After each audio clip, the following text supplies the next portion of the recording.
Can people truly change, reinvent themselves into more balanced, more caring, more productive individuals? Stephen Covey, for one, says yes, and a lot of people pay a lot of money for his brand of reinvention. In fact, leaders of corporations, all kinds of organizations, pay $500 million a year for his brand of reinvention. Covey himself is a former Brigham and Young University business professor who has turned himself into a self-help mogul. And his first lesson for leaders is that they are the product of their own choices. Okay, let's start then with the 7 principles. And the first one, obviously, is to be proactive.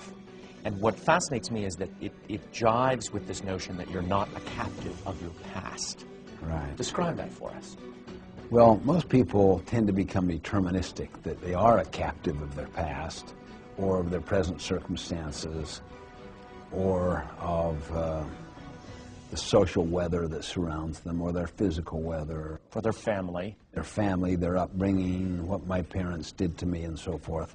The question I often ask is, are you a product of nature or nurture? And almost everyone says it's nurture or a combination. And I try to make a point that it's neither.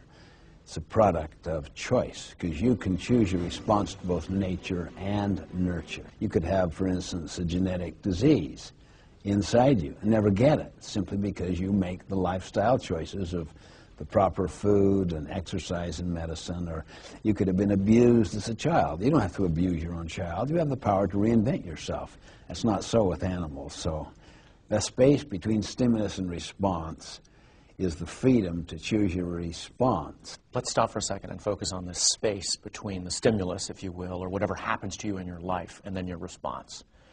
Is that a minute second in most instances? Is it something we can expand?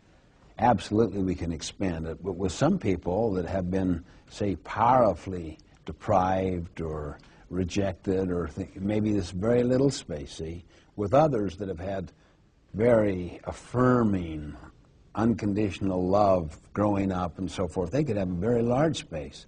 The point is, however small or large the space is, it can get larger if you will take responsibility and initiative and focus on it and use it little by little. It gets larger and larger until eventually your response changes the very stimulus of your life. That's why I say that leaders are not born or made, they are self-made.